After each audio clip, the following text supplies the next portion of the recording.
Hey everybody, and welcome back to Machine Forge. Today's video is about how just the other day, I want to say 2 days ago, I almost went back to the Street Glide. So in a previous video, I know I had mentioned how, what the pluses and minuses of the Lowrider ST were versus, the touring motorcycles, and some people flacked and said, I guess you just don't ride hard enough, yada yada. And truth is, I probably don't. I rode pretty hard when we were out in Virginia on the Blue Ridge Parkway, and that was fantastic, and it was a lot of fun on the Lowrider ST. But at the end of the day, I came off a 2020 CVO, and I really love that bike, and I've always really been partial to the Street Glide. So I'm just going to recap kind of what happened at the dealership the other day and discuss where I am and where I'm going from here. So anyway, so I went to Milwaukee Harley. This is the first time I actually inquired about purchasing a bike from them. I generally buy from House of Harley, which is also in the Milwaukee area. My dealership of choice. They're really big into the customization of things. Turns out Milwaukee Harley has a pretty good selection as well. And they had Pan Americas, so my brother had mentioned to me that, even if I don't buy a Pan America, that I had to at least try one. I had to get on it, ride it, and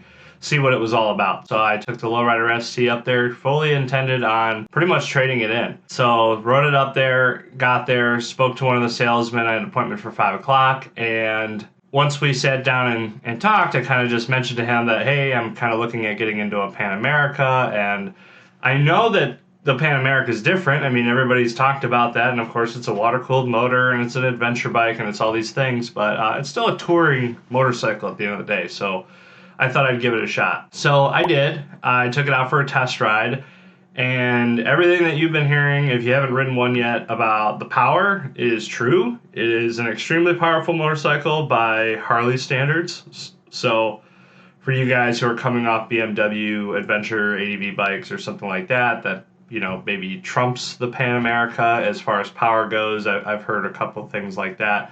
If you're coming off something that's an air-cooled V-twin, like any of the Harley bikes out other than the Pan America, and I guess the Sportster now as well, but it has just tons of power. So I rode it, and the guy mentioned to me, he's like, yeah, I just generally keep it in standard. It's pretty tame ride if you keep it in standard. And just like anybody else who gets told that, you're gonna immediately switch to sport mode, which I did. I was able to find some open road, and I put it in sport mode, and I mean, in second gear, I just laid on the throttle and the whole front end was up. So I was just wheeling down the road multiple times. Definitely a fun bike. Seating position, super weird. I had just gotten off the Lowrider ST. I'm used to that. Any bike that you get on after riding yours all the time is a little weird, but this is obviously significant. So the Pan America, definitely recommend.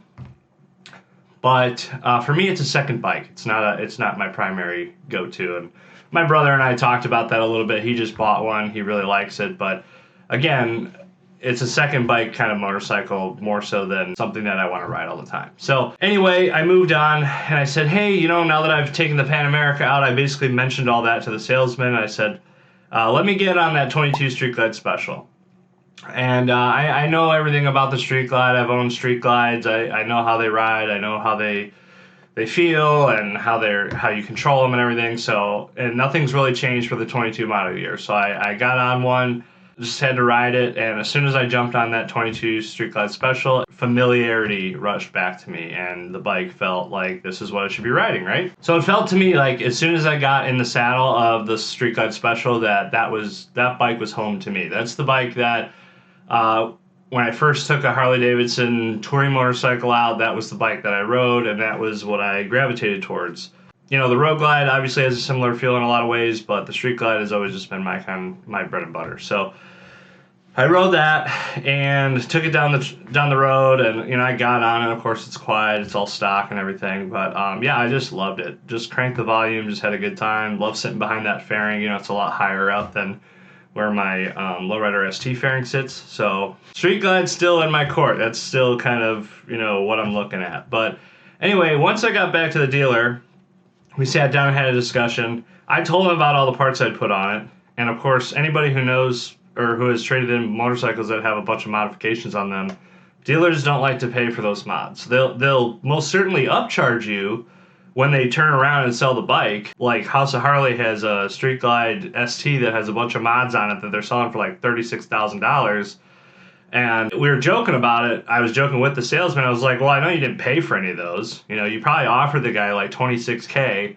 He was ready to get out of it. So you guys took it for 26 and now you're upcharging 10K because you're including all of the mods on the sale price. And so I actually offered him, I was like, well, to use Street Glide ST, I'll offer you 29 for it. And he laughed at me. I'm like, yeah, bullshit. If I were to trade a bike into you, you would have done the same thing to me. You would have gone ahead and, used my parts against me and gotten a price that was really ideal for you.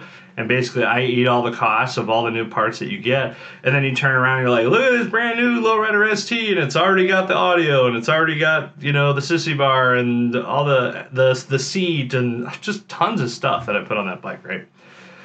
So House of Harley is where I probably should have gone with a Lowrider ST for the trading because they're the ones who did all the work. But I was willing to give Milwaukee Harley Davidson a chance. And so I did the 2 test rides, and I was there for a while. And they came back.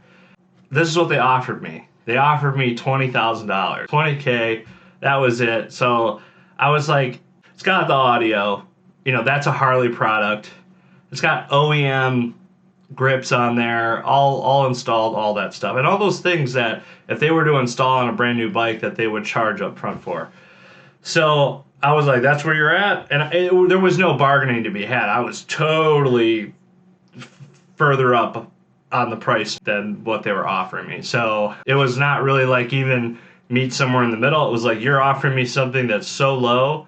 And I get that I got miles on my bike, but it just went through its 5K service. And, this is always a touchy subject. People talk about deals online and they get all weird about how things should go. But anyway, they offered me 20 up front, and then I said, well, that's not going to work, so thank you for your time. And I shake the guy's hand, and so I start to walk out of the building, and, he stops me, like, we're going to have more conversation or something like that. And I'm like, I mean, if you know a guy off the cuff on the side who wants to buy it, anybody who looks at the bike and knows what's on the bike knows that the bike's worth what I'm asking for it, then I'll do it. I was like, if you know a guy, he's like, I know a guy that'll take it off your hands right now. I said, well, call him up. This is what I'm asking for it. If he wants it for that, then he can have it.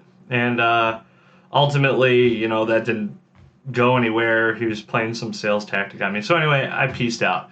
So where are we at now? So I know that Milwaukee Harley Davidson is not going to offer me shit for my bike. I still have my eyes on a Street Glide.